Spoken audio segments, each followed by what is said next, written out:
बच्चों, हम 12वीं कक्षा गणित की पाठ्य पुस्तिका का अध्याय 4 सारणिक पढ़ रहे हैं, जिसके अंतर्गत आज हम प्रश्नमाला 4.6 के प्रश्नों को यहाँ हल करेंगे। तो देखिए हमारा पहला प्रश्न क्या कहता है, समीकरण निकाय का संगत अथवा असंगत के रूप में वर्गीकरण कीजिए। देखिए संगत और असंगत के रूप में आपको वर्गीकरण इसका करना है, तो आप किस तरह से करेंगे आपको पहले बताया गया है। आपने उदाहरण देखे हैं कुछ कि संगत निकाय और असंगत निकाय के बारे में हम कैसे पता लगाते हैं। देखिए अगर किसी निकाय का हल प्राप्त होता है, यानी कि एक्स वाई के मान प्राप्त हो रहे हैं, या 3 समीकरणों का निकाय दिया हुआ है, तो एक्स वाई जेड के आपको हल प्राप्त हो रहे हैं, तो आप उसे संगत कह देंगे, और नहीं प्राप्त होते हैं तो आप उसे क्या कह देते हैं, असंगत। कैसे पता लगाते हैं, देखिए सबसे पहले हम निकालते हैं ए का सारणिक। ए के सारणिक का मान 0 आ जाए और ए के सारणिक का मान 0 न आए, ये 2 प्रकार की कंडीशन आपको दिखाई दे रही होंगी यहाँ पर।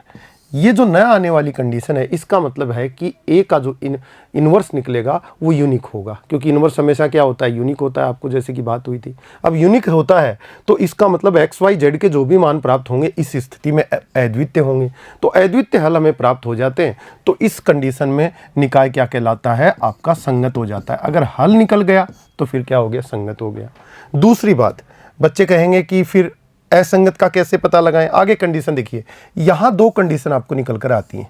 जब ए के सारणिक का मान 0 हो जाए तो बच्चों को 2 कंडीशंस यहाँ पर निकल के आएंगी। दोनों कंडीशंस में हम अलग अलग बात करते हैं। पहली कंडीशन देखिएगा, उसके बाद हम एडजॉइंट ऑफ ए निकाल लेते हैं। अगर ऐसा हो तो ये फर्स्ट, फिर ये सेकंड के 2 पार्ट, एडजॉइंट ऑफ ए निकाल लेंगे, इसको बी से मल्टीप्लाई करेंगे, और बी से मल्टीप्लाई करने के बाद अगर ये 0 नहीं, शून्य मैट्रिक्स न आए, अगर ये शून्य मैट्रिक्स न आए तो आप कहेंगे निकाय का कोई हल प्राप्त नहीं होगा, ये क्या हो गया, असंगत हो गया।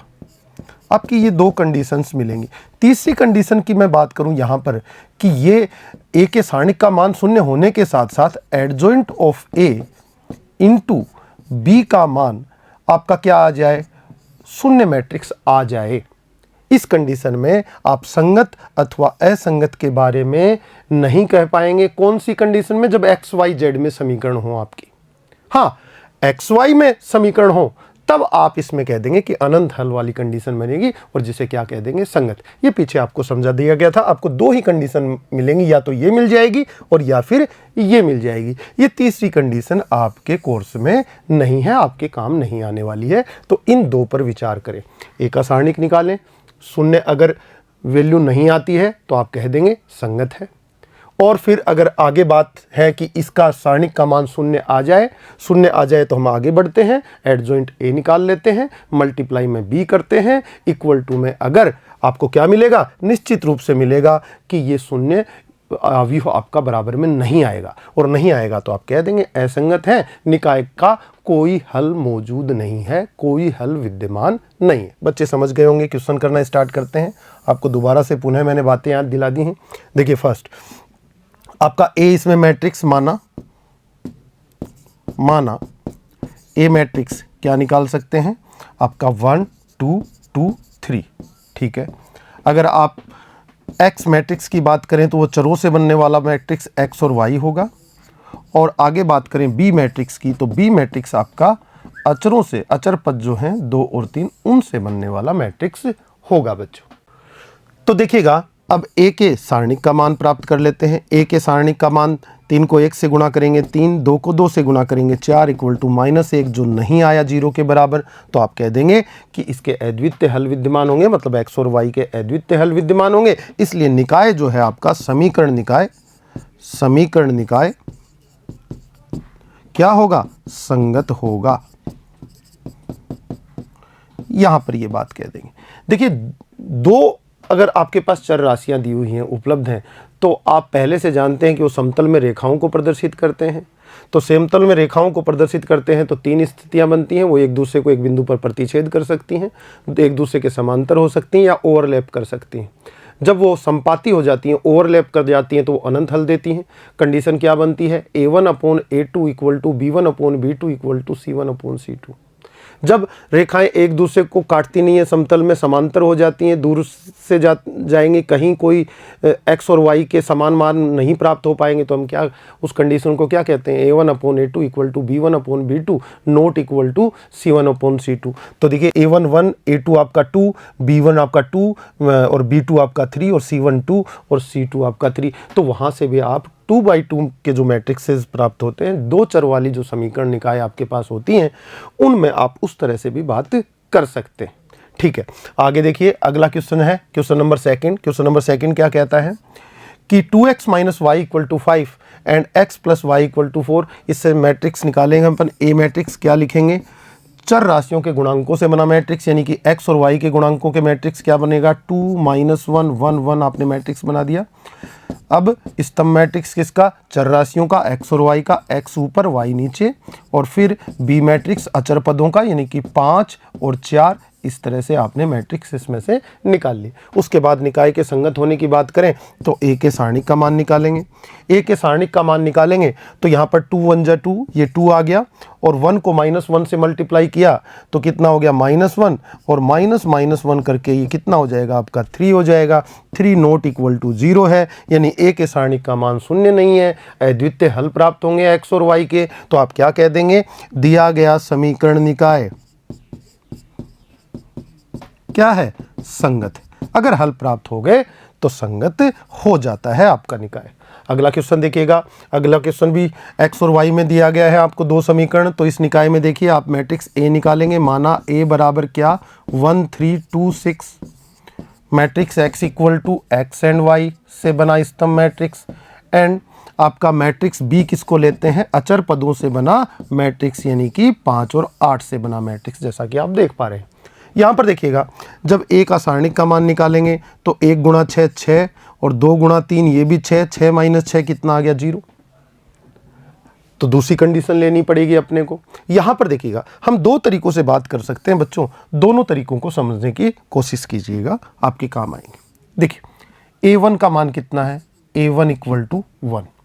A2 का मान कितना है आपका, A2 = 2। नीचे वाली समीकरण में से A1 A2 B1 B2 C1 C2 इस तरह से। अच्छा, B1 का मान कितना है बच्चों का, B1 का मान है 3, एंड B2 का मान कितना है बच्चों का, B2 का मान है 6, और C1 का मान है 5, एंड C2 का मान कितना है 8। ये हम पीछे से 10वीं क्लास से इन चीज़ों को पढ़ते हुए आ रहे हैं। ये समतल में दो समीकरण जो सरल रेखा को प्रदर्शित करती हैं उनकी समीकरण है। ठीक है, देखते हैं A1/A2। A1/A2 का मतलब 1/2, ठीक है। B1/B2 3/6, और आपका C1/C2 कितना बना आपका 5/8 बना। तो आप देख रहे हैं A1/A2 इक्वल टू है किसके, B1/B2 के, क्योंकि ये भी 1/2 और 3 और 6 कट के आपस में 1/2 हो जाएंगे, परंतु बराबर नहीं है C1/C2।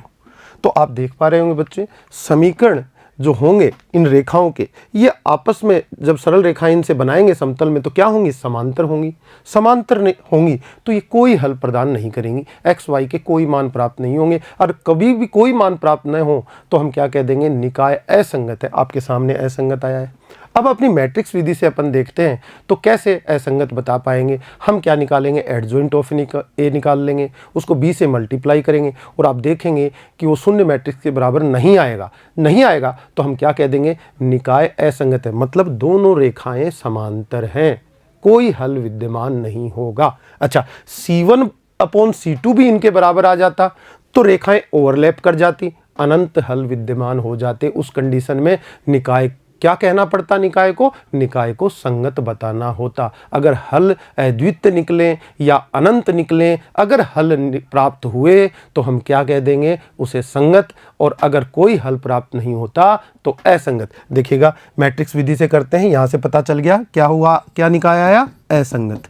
क्यों, क्योंकि कोई हल प्राप्त नहीं हुआ। यहाँ से चेक करते हैं अपन A1 से पहले एडजॉइंट ऑफ ए निकाल देते हैं। एडजॉइंट ऑफ ए देखिएगा ट्रांसपोज कर देंगे सह खंडों से बने मैट्रिक्स का, तो 1 का उपसारणिक 6, 6 ये आपका क्या आ गया, यहाँ पर सह खंड आ गया। 3 का उपसारणिक कितना आपका 2 और -2 क्या हो गया आपका सह खंड हो गया। 2 का उपसारणिक कितना आया 3 और -3 क्या हो गया सह खंड। 6 का उपसारणिक 1, 1 ही आ गया आपका सह खंड और इसका कर दिया ट्रांसपोज, तो मैट्रिक्स मिला 6 - 2 -3 1। इस तरह से ये मैट्रिक्स आपको एडजॉइंट ए की फॉर्म में मिला। ठीक है, एडजॉइंट ऑफ ए मल्टीप्लाई करना है किससे, बी से। तो देखिए एडजॉइंट ऑफ ए मैट्रिक्स लिख देता हूँ 6 - 3 -2 1 और मल्टीप्लाई कर दूँ किससे, बी से। और बी में क्या क्या वैल्यूज़ हैं 5 और 8, स्तंभ मैट्रिक्स है। गुणा करते हैं, देखिए कितना प्राप्त होगा, पहली पंक्ति पहला स्तंभ। 6 को 5 से करेंगे कितना 30, -3 को 8 से करेंगे -24। यहाँ पर नीचे में -2 को 5 से करेंगे -10 और 8 को 1 से करेंगे प्लस का 8। आप देख पा रहे होंगे बच्चों, आपको जो एडजॉइंट a इंटू बी की वैल्यू प्राप्त होने जा रही है वो क्या प्राप्त होने जा रही है, यहाँ से मिलेगा 6 और यहाँ से -2 जो शून्य मैट्रिक्स के बराबर नहीं है। तो आपने देखा adjoint of a multiply by b not equal to शून्य मैट्रिक्स, जीरो मैट्रिक्स। अगर ऐसा नहीं है तो आपने पढ़ा है निकाय को क्या कह देंगे, असंगत, कोई हल प्राप्त नहीं होगा। समीकरण निकाय क्या है, असंगत है। ये स्टेटमेंट बच्चे दे देंगे। अब देखिए असंगत यहां से भी पता चल गया आपको और यहां से भी। तो आपका जो दो चर राशि वाले जो समीकरण हैं उनके इन दोनों विधियों से आप किसी भी विधि से आंसर दे सकते हैं बच्चों। आगे बढ़ते हैं। अब 3 चर राशियों वाले समीकरण आपको दे दिए, 3 समीकरण दे दिए हैं, तो ये निकाय आपका बन गया है। इस निकाय के बारे में बात करेंगे तो सबसे पहले ए मैट्रिक्स निकालते हैं। ए मैट्रिक्स लिखते हैं, देखिएगा ए मैट्रिक्स इक्वल टू चरों के गुणांकों से बना 1 1 1 2 3 2 a a 2a, ये मैट्रिक्स आ गया ए। दूसरा आप एक्स मैट्रिक्स किसको बोलेंगे, चर राशियों से, यानी कि एक्स वाई एंड जेड, स्तंभ मैट्रिक्स होता है। बी मैट्रिक्स अचर पदों से बना मैट्रिक्स, क्या क्या 1 2 एंड 4, ये आपका स्तंभ मैट्रिक्स हो गया। ठीक है, ए के सारणिक की बात करें तो देखिए ए का सारणिक निकालेंगे तो यहाँ पर हो जाएगा 1 1 1 2 3 2 a 2a। आगे बात बढ़ाएं तो ए तीसरी पंक्ति में से कॉमन आ सकता है, सारणिक में किसी भी पंक्ति या स्तंभ से कॉमन लिया जा सकता है, ये आपका गुणधर्म है। तो ए बाहर में आ जाएगा, अंदर में क्या बचेगा 1 1 1 2 3 2 एंड 1 1 2, ये आपका बचा। देखिए ऑपरेशंस लगा सकते हैं, आपने गुणधर्म पढ़े हैं सारणिकों के, क्या ऑपरेशन लगा सकते हैं आप, R3 को R1 में से घटा दें तो आपके ये दोनों 1 0 हो जाएंगे। तो आप ऐसा कर दीजिए कि R1 को चेंज कर दीजिए, कैसे, R1 माइनस R3। तो देखिए ए के सारणिक का मान, ए तो बाहर में है पहले से, आपका हो जाएगा 0 0 और यहाँ -1, ये 2 3 2 एंड 1 1 2, ये सारणिक हो गया। R1 के अनुदिश प्रसरण कर देते हैं और सारणिक का मान प्राप्त कर लेते हैं। R1 के अनुदिश प्रसरण करके सारणिक का मान प्राप्त करेंगे तो देखिए ए बाहर में है, ब्रैकेट लगाया, ब्रैकेट लगा के -1 आपका एलिमेंट है और -1 का चिन्ह क्या है, पॉजिटिव, पॉजिटिव नेगेटिव पॉजिटिव, इस तरह से चलते हैं। उपसारणिक से गुणा करना है। उपसारणिक कैसे, पंक्ति स्तंभ को छोड़ने से, -1 की पंक्ति और स्तंभ को छोड़ने से 2 3 1 1 आपको मिल जाता है। अब देखेंगे ए बाहर में है, यहाँ पर कितना आ जाएगा, -a हो जाएगा बाहर में गुणा होके, ये कितना हो जाएगा ब्रैकेट में 2 × 1 2 एंड 3 × 1 कितना हो गया 3। आप देखेंगे ये वैल्यू किसके बराबर आ गई, ए के बराबर। ए नॉट इक्वल टू 0 है क्वेश्चन में, तो ए नॉट इक्वल टू 0 है तो संगत आपका निकाय किस पर डिपेंड कर रहा है, ए पे डिपेंड कर रहा है। अगर ए 0 होता तो निकाय क्या हो जाता आपका, आगे बात करते फिर एडजॉइंट ए निकालते, लेकिन ए 0 नहीं है क्वेश्चन में, तो आप कहेंगे कि ए 0 नहीं है तो ए के सारणिक का मान भी 0 के बराबर नहीं प्राप्त हुआ। नहीं प्राप्त हुआ तो समीकरण निकाय जो आपको दिया गया है संगत है, अद्वितीय हल प्राप्त होंगे इसके। आगे देखिए अगला क्वेश्चन नंबर 5, इसमें भी मैट्रिक्स ए सबसे पहले निकाल लेते हैं। तो ए मैट्रिक्स निकालेंगे तो ए मैट्रिक्स क्या बनेगा, 3 -1 -2 0, क्योंकि x इसके अंदर नहीं है दूसरी समीकरण में, तो x का गुणांक कितना हो गया, 0 हो गया। यहाँ पे आप लिख सकते हैं 0 into X plus 2y minus Z equal to 1, ठीक है। और उसके बाद y का गुणांक कितना 2, z का गुणांक कितना -1। यहाँ पे देखिए x है, y है, z नहीं है, तो z का गुणांक 0 हो जाएगा। तो यहाँ पर 3 और y का गुणांक -5, ये कितना हो जाएगा 0। और फिर आप x लेंगे, x एक स्तंभ मैट्रिक्स होगा, एक्स वाई जेड से बना हुआ, ठीक है। फिर बी मैट्रिक्स की बात करें, अचर पदों से बना मैट्रिक्स 2, -1 एंड 3, इस तरह से मैट्रिक्स बना। ए के सारणिक का मान प्राप्त करते हैं, देखिएगा ए का सारणिक निकालेंगे 3, -1, -2, 0, 2, -1, 3, -5, 0। या तो परसण से निकाल दें या फिर लघु विधि भी आपके पास अवेलेबल है, उसका प्रयोग कर सकते हैं। परसण अभी बताया था, किसी पंक्ति या स्तंभ के सापेक्ष कर सकते हैं आप परसण। आप लघु विधि से निकालना चाहें तो वो विधि भी आपको पता है। 3 इंटू 2 इंटू 0 यानी कि 0, -1 इंटू -1 इंटू 3 कितना हो गया आपका +3 हो गया। और उसके बाद -2 इंटू 0 इंटू -5 क्या हो गया, 0 हो गया। अब ऊपर की तरफ गुणा करेंगे, घटा देंगे। देखिए 3 इंटू 2 इंटू -2 कितना हो गया आपका 12 माइनस का। और उसके बाद यहाँ पर 5 इंटू -1 इंटू 3 कितना हो गया 15 प्लस का आपका हो गया। और उसके बाद देखिएगा ऊपर की तरफ गुणा करेंगे 0, 0 और -1, तो ये आपका कितना हो गया 0। अब देखेंगे ये 3 हो जाएगी वैल्यू, -12 और 15 कैलकुलेट होके कितना हो जाएगा +3, तो 3 - 3 कितना हो जाएगा आपका 0। तो ये मान कितना आ गया 0। ए के सारणिक का मान 0 आ गया। तो हमें बात को आगे बढ़ाना होगा, अब एडजॉइंट ऑफ ए निकालना होगा। एडजॉइंट ऑफ ए निकालेंगे बच्चे, एडजॉइंट ऑफ ए निकालने के लिए सबसे पहले हम क्या करेंगे, ए के सहखंडों से बना मैट्रिक्स बनाएंगे और उसका ट्रांसपोज कर देंगे। तो देखिए ये मैट्रिक्स बना देता हूं जो सहखंडों से बनेगा और उसका ट्रांसपोज करके एडजॉइंट ए निकालेंगे। प्रत्येक अवयव का सहखंड निकालते हैं मैट्रिक्स का। देखिए 3 जो अवयव है, पहला अवयव इसका सहखंड निकालेंगे बच्चे, ये स्तंभ और ये पंक्ति छोड़ने के बाद 2 इंटू 0 और -5 -1 से मल्टीप्लाई होगा, कितना हो जाएगा 5 हो जाएगा। 0 - 5 यानी कि -5 आपको क्या मिलेगा, यहाँ पर आपका ये सहखंड मिल जाएगा इसका। अगला देखिए, अगले अवयव का यहाँ पर विषम स्थिति है, तो उपसारणिक का साइन चेंज करके सहखंड प्राप्त करेंगे। तो सबसे पहले उपसारणिक देखिए निकालने के लिए आपने स्तंभ छोड़ा, आपने पंक्ति छोड़ी, 0 को 0 से गुणा किया, 3 को -1 से गुणा किया, -3, 0 -3 प्लस का 3, लेकिन चेंज किया, -3 आपका सहखंड बना, क्योंकि उपसारणिक कितना था 3। समस्थिति है, जितना उपसारणिक होगा आगे उतना ही सहखंड आने वाला है। तो देखिए स्तंभ छोड़ा, पंक्ति छोड़ी, ये 0, ये 6 और 6 यानी कि 0 - 6 कितना बना आपका -6 बना, और -6 ये आपका क्या बन गया सहखंड। अगला एलिमेंट 0 की देखिए स्तंभ को छोड़ दिया, पंक्ति को छोड़ दिया, -1 इंटू 0 0, -5 इंटू -2 क्या बन गया आपका 10 बन गया। और 0 - 10 आपका कितना बन गया -10। -10 का चिन्ह परिवर्तित करके 10 आपका क्या बन जाएगा सहखंड बन जाएगा बच्चों। आगे चिन्ह चेंज नहीं होगा क्योंकि समस्थिति आ गई है। देखिए आपने पंक्ति और स्तंभ को छोड़ा तो ये गुणा तो 0 हो गया 3 का 0 के साथ, और 3 - 2 से गुणा करेगा तो -6। 0 - -6 आपका प्लस का 6 आया, और प्लस का 6 ही क्या हो गया आपका सहखंड हो गया बच्चों। -1 का देखिए उपसारणिक निकालते हैं, स्तंभ और पंक्ति को छोड़ा, 3 को -5 से किया -15, 3 को -1 से किया -3, -15 -3, 3 हो गया प्लस का, -15 से कैलकुलेट होके बना आपका -12, और -12 का चिन्ह चेंज करके 12 आपका क्या हो गया सहखंड। 3 की बात करते हैं, पंक्ति छोड़ी, स्तंभ छोड़ा, ये गुणा आपका कितना आ गया 1, और ये गुणा कितना आ गया आपका -4।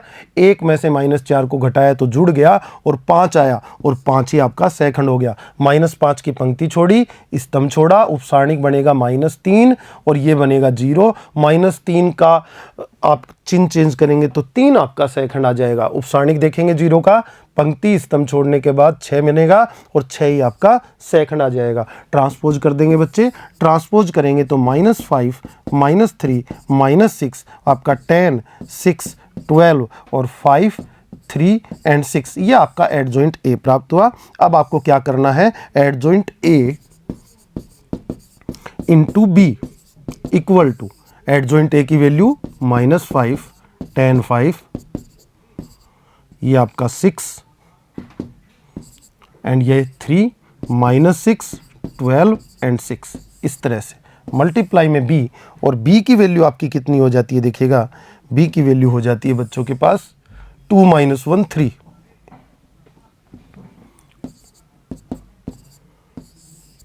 गुणन कर देते हैं बच्चों, पहली पंक्ति स्तंभ से गुणा होगी, -5 का 2 से कितना बना -10, 10 का -1 से -10, और 5 का 3 से कितना बना 15। दूसरी पंक्ति को स्तंभ से करेंगे, -3 गुणा 2 कितना बना -6, 6 को -1 से किया -6, 3 को 3 से किया 9। यहाँ पर देखिए -6 को 2 से किया -12, 12 को -1 से किया -12, और 6 को 3 से किया कितना बन गया 18।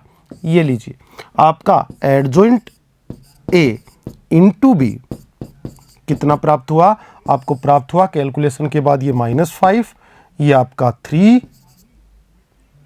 माइनस का, और यहाँ पर कितना हो गया आपका प्लस का, यहाँ पर -24 और 18 कैलकुलेट होके -6।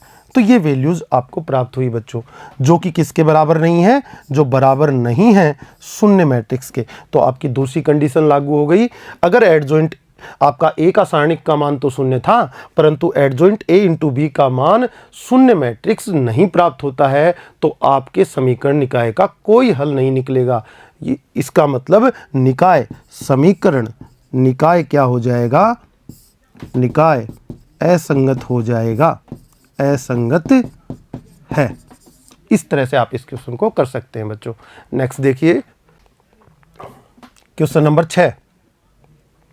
ए मैट्रिक्स निकाल लेते हैं। ए मैट्रिक्स एक्स वाई जेड के गुणांकों से बना, 5 - 1 4, 2 3 5, 5 - 2 6।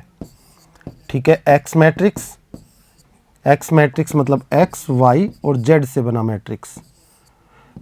बी मैट्रिक्स अचर पदों से बना मैट्रिक्स, 5 2 और -1। इस तरह से ये प्राप्त हो गए। ठीक है, ए के सारणिक का मान प्राप्त करते हैं बच्चे। ए के सारणिक का मान देखिएगा, ए का सारणिक क्या होगा, 5 - 1 4, 2 3 5 एंड 5 - 2 6। किसी भी पंक्ति या स्तंभ के सापेक्ष आप इसका प्रसरण कर सकते हैं, और अगर किसी पंक्ति या स्तंभ के अनुदिश प्रसरण न करना चाहें तो लघु विधि भी अप्लाई कर सकते हैं। लघु विधि देखिए, 6 को 3 से किया और फिर 5 से कर दिया, तो 6 तिया 18, 18 पंजू कितना हो गया 90। -1 5 और 5 कितना बन गया, मल्टीप्लिकेशन के बाद -25, और उसके बाद 4 2 और -2 मल्टीप्लाई होके -16। ये लीजिए माइनस, अब ऊपर नीचे से ऊपर की तरफ गुणा करते चलेंगे, 4 तिया 12, 12 को 5 से किया तो 60। ठीक है, -2 को 5 से, और फिर आपको ऊपर से 5 गुणा कर देना है, तो ये कितना बन जाएगा -50। और फिर बात करें आगे, तो 6 का गुणा देखिए, 6 का गुणा किया 2 से और फिर -1 से, तो -12। कैलकुलेट करें, 90 - 25 - 16 यानी कि 90 - 41 आपका कैलकुलेशन के बाद बना 49। यहाँ पर माइनस, यहाँ पर 60 - 50 10 एंड -12 तो -2 अंदर से आया, 49 + 2 = आपका हुआ 51, नॉट इक्वल टू 0। ये 0 के इक्वल नहीं है, तो ए के जो सारणिक का मान है वो 0 के बराबर नहीं प्राप्त हुआ। तो आपका समीकरण निकाय क्या हो गया, संगत है। अद्वितीय हल एक्स वाई जेड के यहाँ पर आपको प्राप्त होने वाले हैं बच्चों। तो देखिए इस तरह से आपके जो 6 क्वेश्चन थे निकाय को संगत अथवा असंगत बताने के लिए थे। आज के लिए इतना ही बच्चों, धन्यवाद।